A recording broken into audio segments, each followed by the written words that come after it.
I want to talk with you this morning for a few minutes about a really simple subject. When it comes to Bible subjects, I think this is a really simple one. It's something that everyone here today does.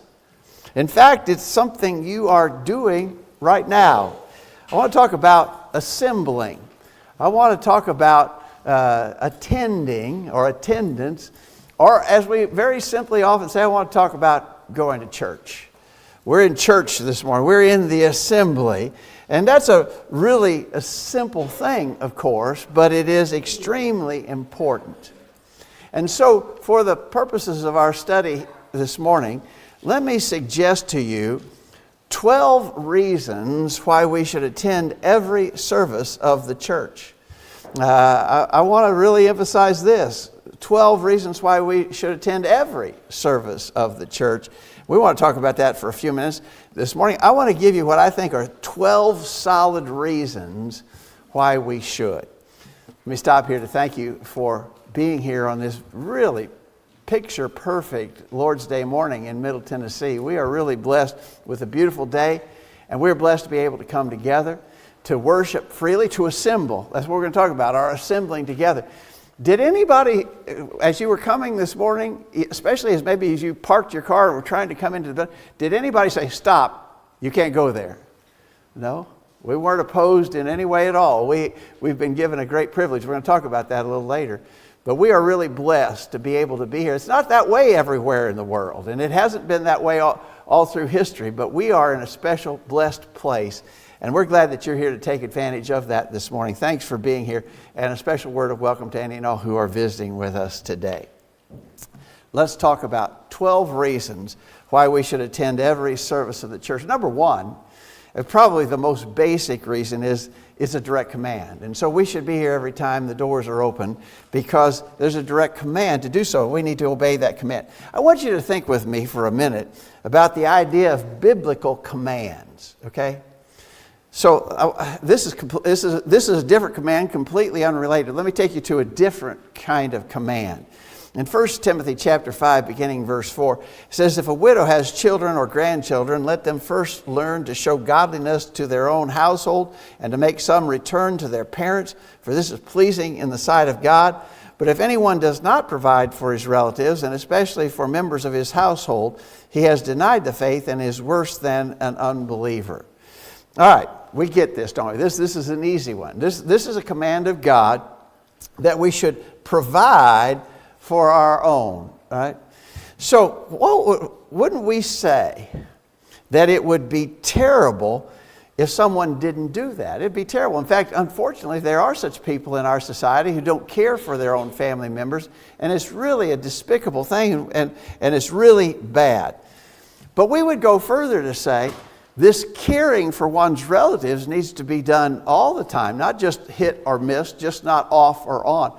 This is something that should be consistently done. What about a man who sometimes supports his family? So he gets a paycheck this Friday, and he uses it to provide for the needs of his family. But next Friday, he gets that paycheck, and instead of using it to supply the needs of his family, he goes out and he wastes it on all kinds of frivolous things, and his family goes without, and they don't have enough food to eat next week because he hasn't provided for them.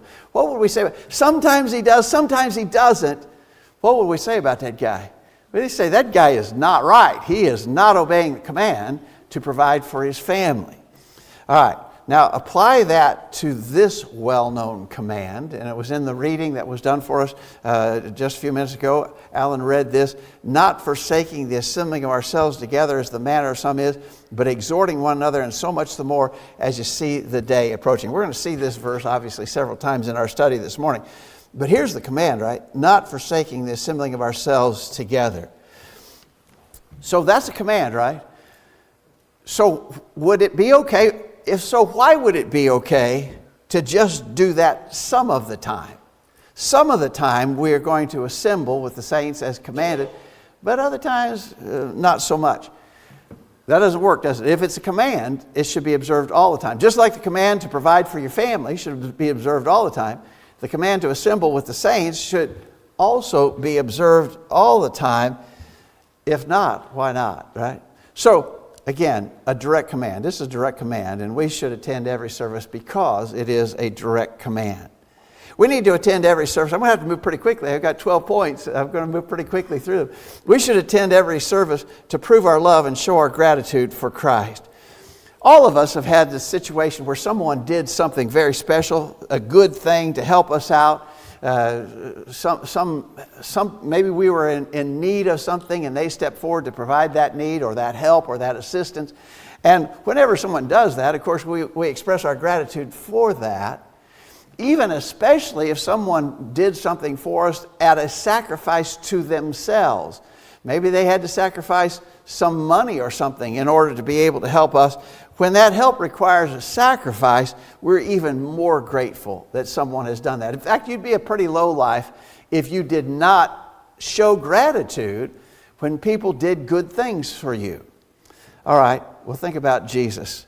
Apply this to Jesus. Jesus did the ultimate for us. In just a few minutes, we're going to observe the Lord's Supper. And as we do that, we're going to be thinking about the horrendous death that He died, the shedding of His blood on the cross of Calvary, an incredible sacrifice for us. And so we should show our love for Him. We should love Him deeply and show it by what we do. And when we assemble with the saints, we are, in fact, doing that. In 2 Corinthians chapter 5, beginning verse 14, Paul says, "For the love of Christ controls us." I think that's an interesting expression. The love of Christ controls us. Other versions say the love of Christ compels us. He died for all that those who live might no longer live for themselves, but for Him who for their sake died and was raised. Jesus died for us. I'm grateful. But would it be even logical to say, I'm grateful for that today, but next week, I'm not going to go to church next week because there's a family gathering. Next week I want to go to a ball game on Sunday. I'm grateful, but sometimes other things will be more important to me than showing my gratitude to Christ for the sacrifice He offered. That doesn't work, does it? Doesn't even make sense. We should attend every service to prove our love and show our gratitude for Christ. We ought to do it in order to grow spiritually. Is there anyone here, and I don't fear that I'll see any hands, is there anyone here so strong that they could not use some spiritual growth and some strengthening in their spiritual life? Well, I don't think anybody's going to raise their hand about that. We're not as strong as we could be or should be or ought to be. We need to keep growing. And every assembly and every Bible class provides for that opportunity. In 1 Peter chapter 2, beginning verse 2, "Like newborn infants, long for the pure spiritual milk, that by it you may grow up into salvation, if indeed you have tasted that the Lord is good." You know, we're all familiar with newborn infants and how they desire, I mean, they get hungry. They're going to let you know about that. They desire milk. They desire what they grow by. And if they don't get it on a regular basis, they're going to let you know. In fact, it would be the case that if we had an infant that didn't want to eat, that had no desire for food, we'd be rushing them to the doctor because there'd be something wrong with them. Newborn infants, if they're healthy and right, desire the milk. And we as Christians ought to desire the spiritual milk of the Word. Notice, he uses the word long for it. Long for this pure spiritual milk. Do you? That's the question that we're asking this morning. Do you? I think if you do, if you could say that this describes your feeling, that you have a deep longing for the pure spiritual milk, then you'll want to be here. Well, you want to be here for all the assemblies. You want to be here for all the Bible classes, because that's an opportunity to grow. Notice, that we may grow up into salvation. This is an opportunity to grow. You know, it's an unfortunate reality that very often spiritually weak people are the ones who don't take advantage of these opportunities. If you want to be stronger spiritually, you need to attend every service of the church. We need to do it to avoid falling away. We often mention two goals when we come together to worship. The primary goal, to honor and glorify God. And an important secondary goal is that we should edify and build up one another. Because we need that. We are living in a wicked world, and there are spiritual dangers all around us. If we go back to Hebrews 10:25 again, notice this assembling provides the opportunity to exhort one another. In that same book, in Hebrews 3 verse 13, it says, exhort one another, lest there be any of you hardened through the deceitfulness of sin. And so in this world of spiritual dangers, this is like a haven. This is like an oasis. Being here provides for us the help to avoid falling. We gain strength and encouragement by being together with fellow Christians. In fact, it's surely a part of God's wise design for the church that we'd have this resource, that we could draw on one another. And so if we didn't have this, let me ask you this question. If you didn't have the church, if you didn't have fellow Christians to associate with, how much harder do you believe it would be to remain a faithful Christian? It'd be tremendously harder, right? And so we need to be here to avoid falling away. Let me suggest that we need to be here to demonstrate correct priorities. So, in these recent mornings, cool mornings, we've seen just a hint of autumn, and we know what follows after that. Winter is coming, and we'll need some things to be able to survive through the winter. We'll need a source of heat. We'll need shelter. We'll need warm clothes. Those will be important priorities as we face the winter months. We need to be showing that we have a sense of that priority. We need to be making sure that the furnace is in correct working order. Maybe for those of you who burn wood, I don't burn wood anymore, I've done that for a long time, but those of you who still burn wood for heat, you need to be cutting and chopping your firewood. You need to be getting ready. It needs to be a priority, right? At this time. Those priorities have to be in mind. And it would be actually foolish to ignore those priorities. If you wait until the very last minute, it may very well be too late. You've got to be working toward your priorities constantly. And the same thing is true spiritually. We need to be present at every assembly to show that this is a high priority in our lives. Jesus said it this way, very well-known text, Matthew chapter 6, verse 31, therefore do not be anxious, saying, what shall we eat, or what shall we drink, or what shall we wear? But seek first the kingdom of God and His righteousness, and all these things will be added unto you. Is that your priority base? Do you have spiritual things as your top priority, or do you let other affairs of life interfere with those priorities? Really, your record of attendance is a pretty clear indication of where your priorities lie. And we need to be demonstrating correct priorities. We need to attend every service of the church in order to follow the example of first century Christians. If you want to know what Christianity is supposed to be like, you go back to the New Testament, right? And you observe what was going on among the very first Christians. That's pure Christianity, and that's what we are trying to practice. Here are the first Christians who are actually working and serving under the direct influence of the inspired apostles. So what about them? We see them devoted to assembling. And in fact, they were devoted to assembling even in the face of real and certain persecution. They did it even when it very likely could cause them to be persecuted for doing so. They were committed to worshiping. We need to follow their pattern. In Acts chapter 20 and verse 7, it says, upon the first day of the week when the disciples came together to break bread, Paul preached unto them, ready to depart on the morrow, and continued his speech until midnight. Notice, it was on the first day of the week. This expression, when the disciples came together, the way that I understand the way that that's constructed in the original languages suggests a normal, established pattern of practice.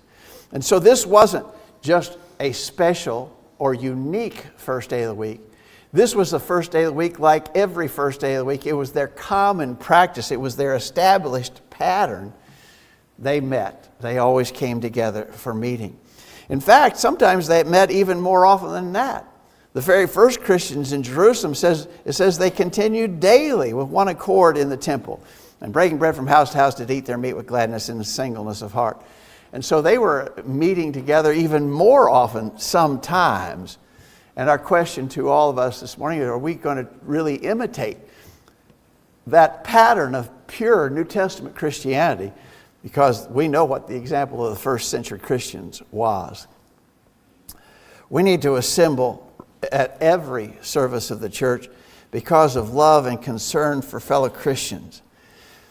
Do you stop to think about that? Do you stop to think about the impact that you will have on other Christians in the local congregation, either by way of your presence or by your absence? So if you're present, you're going to have a positive impact. You're going to show that you not only love God, but you love your brethren, and you want to be here in order to assist in what we do collectively. On the other hand, if you just choose to be absent for no reason, then you're basically saying, I don't have a real concern for my fellow Christians in the local congregation. Now that's just a reality. I don't know if you like it to be spelled out that plainly, but that is the fact. Go back to Hebrews 10:25 again. Not forsaking the assembling ourselves together as the manner of some is, but exhorting one another. I want you to really concentrate on the one another. As we've been pointing out, you get something by being here. You benefit. But this is a reciprocal terminology. You also give something by being here. It's a one another kind of thing. So do you care to be giving back? You benefit by being here. Do you realize that also if you're here, you get to give to others who are here the strength and encouragement that comes from assembly? Do you care about that? Is it important to you? Do you really care for and love your brethren? We've recently been studying in the Sunday morning adult class from 1 John. And in 1 John 4, verse 20, if anyone says, I love God and hates his brother, he's a liar. For he who does not love his brother whom he has seen, how can he love God whom he has not seen? And in this commandment we have from him, whoever loves God must also love his brother. So again, love and concern for fellow Christians ought to prompt us to be present at every assembly. We need to set a good example to all people. I was talking about fellow Christians in the previous point, but here I want to emphasize maybe our influence and example on people who are not Christians, okay? Think about that for a minute. You say you're a Christian. You say that you love the Lord. But when others that know you are aware that you are not attending in favor of doing other things, what kind of example does that set for them? And so here's a good friend of mine, and we enjoy doing lots of things together. He's not a Christian. He knows that I am, but he's not, and we've talked about that a few times, but that's just the situation right now. He's my best friend, but he's not a Christian. But he knows that I am. And he called me last night and said, let's go fishing tomorrow morning. I said, man, the weather's going to be perfect, isn't it? And he said, yes, the weather's going to be perfect. Let's go fishing. Okay, let's go fishing. So what did I just tell him? What was my example to this, my very best friend who's not a Christian? He knows that being faithful to the Lord in worshiping and assembling is not the most important thing on my priority list. I'm not setting a positive example to him because I'm letting other things interfere with assembling. I'm not being a good example to him, right? Wouldn't you have to agree to that? In 1 Peter chapter 2, verse 12, Peter says, keep your behavior excellent among the Gentiles so that they may, because of your good deeds, as they observe them, glorify God in the day of visitation. Notice, as they observe them. Your good deeds, as they observe them. You're being observed. You're being observed by people who are not even Christians. by people of the world, maybe by people in your own family. That's very often the case too, isn't it? And they're observing you. What do they see in regards to the simple matter of attending services faithfully? So you need to be here at all the services to set that good example. You need to be here as just a part of abounding in the work of the Lord. The verse I have in mind, obviously, is 1 Corinthians 15, verse 58. Therefore, my beloved brethren, be ye steadfast, unmovable, always abounding in the work of the Lord, for as much as you know that your labor is not in vain in the Lord. Could a Christian who doesn't make an effort to be present at all the assemblies, could such a Christian honestly say, I'm abounding in the work, I'm always abounding in the work of the Lord? I don't think you could you? And that's probably enough said about that. We're supposed to be always abounding in the work of the Lord. And so this work of the Lord, I'll tell you, attending the assemblies is one of the easy things that we should be doing in the work of the Lord. There are harder things. This is not hard. And if you're not accomplishing that faithfully, how can you say that you're really abounding, always abounding in the work of the Lord? We need to be here at every service in recognition of the great privilege that we have. I was mentioning that at the outset. You know, this is a tremendous privilege that we're afforded here. We live in a free place and a free time. Nobody's interfering with us. No one's challenging our practice of religion. That's a great thing. We have a great privilege. But how do you view it? Do you view it as sort of a dreaded obligation? Oh man, it's Sunday. I got to go at least once this Sunday. There's other things I'd rather be doing, but I got to go at least Sunday morning. Do you view it as such a dreaded obligation, or do you see it as a wonderful privilege to be able to worship God and encourage your brethren? If it is the latter, if you really see it as a great privilege, then why would you want to miss any times that the saints assemble for worship? In Psalm 122, verse 1, David said, I was glad when they said to me, let us go into the house of the Lord. I was glad. Are you glad? Are you glad at the opportunity? Well, why wouldn't you be glad at the opportunity this evening at 6 o'clock? Why wouldn't you be glad at the opportunity Wednesday night at 7 p.m.? If you're really glad, then why wouldn't you show that? Why wouldn't you want to be present at all the assemblies? We need to be present at all the assemblies because it is better than other choices. Okay, let's go back to that. Sunday night, 6 p.m. If you don't come back on Sunday evening at 6 p.m., then could we ask, let's just make it tonight. If you don't come back tonight at 6 p.m., could we simply ask, what will you be doing that is better than that? I really want you to dwell on that for just a minute. What would you be doing at 6 o'clock tonight that would be better than being here to worship God and study from His Word? Josh has been having a great series on fundamental truths on Sunday evening. I think he's going to wrap that series up this evening. Lots of important, good, vital, fundamental information. You need it. We all need it. But if you choose not to come back this evening, what will you be doing tonight that is better? Be careful how you answer that. Be real careful how you answer what is better than that. Remember the incident with Mary and Martha in Luke chapter 10? Luke chapter 10, beginning verse 39. Mary sat at the Lord's feet and listened to His teaching, but Martha was distracted with much serving. And she went up to Him and said, Lord, do you not care that my sister has left me to serve alone? Tell her to help me. Tell her then to help me. But the Lord answered her, Martha, Martha, you are anxious and troubled about many things, but one thing is necessary. Mary has chosen the good portion, which will not be taken away from her. And so Martha was concerned about the physical food. Mary was concerned about the spiritual food. He said Mary made the good choice. She chose the better part. She chose the good portion. Which will you choose? And then finally, let me suggest that you need to be present at every assembly to be ready to meet Christ. Now, let me suggest something to you, but this is not the exclusive meaning of my point. But what if the Lord came and the church was meeting at that very time when the Lord came and you weren't here because you chose to do something else? Would you want that scenario to materialize? Wouldn't that be awful? The Lord returns. The saints are meeting. I'm off over here doing something completely different and unimportant. And now I've got to face the Lord, knowing that He has come and I wasn't even in the assembly when He did come.